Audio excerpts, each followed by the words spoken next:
Now that we have Ruby installed, we're ready to install RubyGems. RubyGems is another package manager. We've already installed two. We installed Homebrew to manage open source apps, and we've installed RBEnv to manage our Ruby versions. Now we're going to another that will manage our Ruby helper libraries and plugins that our Ruby on Rails application is going to use. A single Ruby gem, or just called gem for short, is simply Ruby code that's been packaged up for easy distribution using the package manager. Rails makes extensive use of Ruby gems. In fact, as you'll see, Rails is itself a gem. Let's take a look. We'll start by going into the terminal, and in the command line, we'll just type gem-v to find out if you have Ruby gems installed, and if so, what version you have. Mine tells me that I have version 2.0.3. If I type which gem, it'll give me a clue about how that got installed. You can see that it's in this RBEnv folder inside shems, and that lets me know that during the process of installing RBEnv and Ruby, it also installed RubyGems at the same time. Now, if you didn't install Ruby using RBEnv, maybe Apple had already installed it for you, or you used an alternative method like RVM, then you may see a different location here, and maybe even a different version. That's okay. We can use RubyGems by just typing gem list. We don't type Ruby in front of it, just type gem list, and it'll come up and show you the gems that are currently installed. You can see that I don't have very many. Next, let's update our copy of RubyGems to make sure that we have the latest version. We can do that using gem update and then -- system. And that will go out to the RubyGems server, look and see if we have the latest version and update it if necessary. In my case, I do have the newest version, at least at the time that I'm recording this. So it comes up and says latest version currently installed, aborting. It doesn't actually do any update. Yours may go ahead and proceed to update it. It's fine. And then gem-v will show you what the version that it actually resulted in would be. Don't worry if your version is newer than what I have. You just want to make sure you have the newest version. I also want to just show you that you can use gem space -- help, and that will give you more information about how you can go about using RubyGems. So that's a good place to look for help and guidance. I also want to show you the RubyGems website. All of the different gems that are published get put here on rubygems.org. This is the central repository, the place where everyone can look for these gems. And you can see that at the moment, there are close to 60,000 gems that are available up here. And it even gives you the number of downloads, this huge number of downloads from people installing these. So you can see this is the clearinghouse for all of these little libraries that our different application is going to use. You can search for different gems by clicking up here in the search bar, and let's look for will paginate. And it comes up and it offers me will_paginate. This is a very popular pagination gem that allows you to have page 1, page 2, page 3, and so on of your results. So that's the way you can find them, and then you can see that it gives you the installation instructions that you would need here. We'll talk about gem files a little later on, which you would put in your gem file. And then there's also where you can browse the source code. In a lot of cases, you can go and look at documentation and things like that as well to find out how to use these gems. Now that we have RubyGems installed, it will be really easy for us to install not just Rails, but also these other libraries that we would use while we're developing with Rails. So it's going to become a very essential tool, and you'll be glad that you have it. Now let's move on to installing Rails. In the last movie, we installed RubyGems, which is the package manager for Ruby libraries. And I told you at the time that Ruby on Rails is actually a Ruby gem. So because we have the RubyGems package manager installed, it's going to make it really simple for us to install and manage different versions of Ruby on Rails. Start by going into your terminal application. Now the first gem that we're going to install actually won't be Rails. We're going to start by installing something called Bundler. Bundler is a tool that helps your Rails application to load the right Ruby gems. Imagine for a moment that we have more than one Ruby on Rails application on our computer.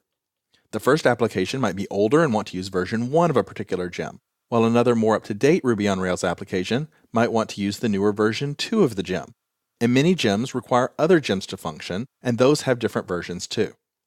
Back in Rails version 2, keeping all of these gem versions straight and making sure the correct ones were loaded became a big headache. So Bundler was added in Rails 3 to manage the gems that each application needs. It keeps track for us and makes sure that each gem gets loaded when it needs to be loaded.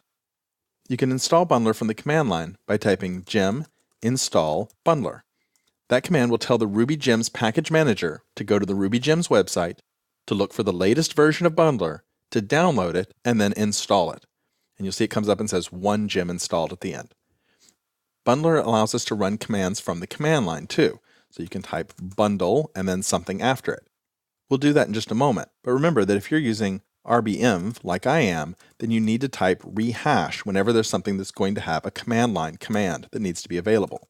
Now bundle space -v. Notice that it's bundle, not bundler. The R is missing when it's a command.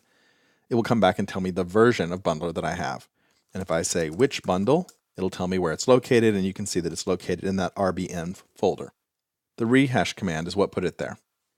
Now that we have bundler installed, we're ready to install Ruby on Rails. I'll just clear my screen with Command K. Now to install Rails is simple, just type gem install Rails, but before we hit return, there are a couple of options that we can provide here. You may have noticed when it installed bundler that it also installed some documentation. So whenever we install RubyGems, it's going to want to install that documentation as well. That documentation just sits quietly on our hard drive, taking up space, and almost no one ever refers to it. And for Rails, that documentation is quite extensive. So we can skip the download and processing of that documentation by passing in the --no-ri space --no-rdoc, and it will not generate either the RI or RDoc documentation for this. It speeds up the installation process, and it doesn't take up space on your hard drive with documentation that you're never going to look at. Now, once again, we could hit return here, and it would go out and find the latest version of Ruby on Rails and install that for us. But we may not want the latest version. It depends on when you're watching this training. So let's also learn what the current version is and see how we can specify it. If you go to Firefox and go to rubygems.org, and you can search for Rails, and you'll bring up the Rails gem. We can click on this to find out more information. It tells us the current version right now is 4.0.0, and that probably will change by the time that you're watching this. And if we scroll down, you can see that it lists all the versions here, and we can even click a link here to see all the past versions all the way back in time. So you want to pick the newest version that will still work with this training. Now this training will work with all versions of Rails 4. If we get to version 5 of Rails, it may still work. But if you need to specify, if you need to go back and pick a previous version, let's say the latest version of 4 that's offered, then you can specify that by typing --version, and then a space, and then the version number that you want. Now again, you may not need to do that. You may be able to have it install the latest version, but I want you to see that you can specify it if you need to. So you don't necessarily need to install the exact same version that I did. It will take a little while to install everything. When we're done, once again, we'll want to be able to run the Rails command from the command line, so we're going to want to type rbinv and then rehash again. Now we can type Rails-V to see the version of Rails that we have installed, and which Rails will show us that it added that shim to the rbinv folder. So we type gem list, and we'll see a list of all of the different gems that it installed. You can see that Rails has lots of dependencies, other gems that it depends on. If you go up here, you'll notice that these are the core part of Ruby on Rails here. We talked about some of these before, Action Pack and Active Record, for example. You won't need to deal with these gems directly. You'll just work with Rails, and Rails will call on these gems when they're needed. Now that we have Ruby on Rails installed, we're getting close to having all the parts that we need to get started, but we still need a database to store data. Next, let's see how to install MySQL.